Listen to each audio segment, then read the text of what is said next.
ano po ngayon? Ano na, retired na ako. Okay. Andito po ako ngayon sa office ni Sir Rodelio Diego. Ayan po siya. Ay, mali pa.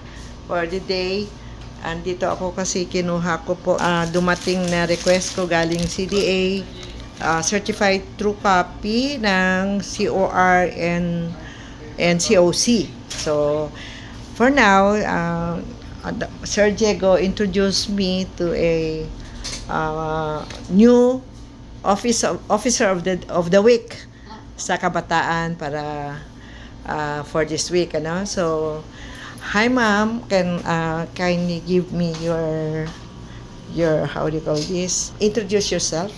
Hello po. My name is Jane Caril Temporal, the youth officer or the head of the cooperatives department po. So, how many weeks or days that will be assigned as officer? Actually, 5 days po. Actually, 5 days. So, what is the purpose of that assignment? For us to develop our skills po and encourage us to do volunteerism, especially here in Santiago po. So, are you a graduate of any course or First year, what year are you in now? In high school or in college already? Actually, college na po, magpa-first year po. Taking course of nursing po.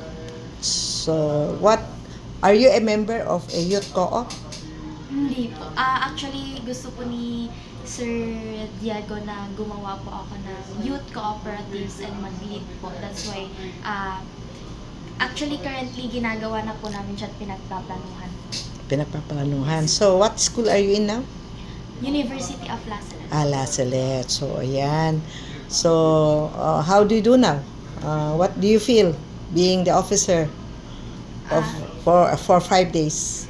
So, it's like, I feel like I'm the boss kasi ako po yung nakaupo dito. But then, I learned a lot po, especially po about po sa cooperatives o ano po yung nakapaloob sa cooperatives.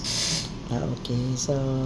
So, I was one kanina, ang tawag mo dyan, I was shocked when Sir Diego that we have a new officer. Sabi ko, ano ba, na-replacean ka na ba? Sabi ko naman, yung pala, immersion. This is a kind of immersion for leadership skills. Okay? So, ayan po. Thank you. You can say about your stay here at the Santiago City Development Office? Actually, nagpapasalamat po ako especially kay Sir Diego and then sa lahat po ng mga staff dito sa City Hall kasi sobrang napakabait po nila and napaka-approachable po. Welcome po talaga nila ako even though I'm late na po na pumasok, talagang buo po nila akong welcome and pinaupo agad dito sa chair ng Very good. So, good luck sa new endeavor mo. I hope you will learn a lot from here, from this office, ano? Okay, dapat ma-skill ka. The leadership skill, okay? The leadership skill. And what are the, characteristics of a good manager or leader, okay? So, bye-bye now po. Thank you for your time being interviewed by me. Thank you. Bye-bye.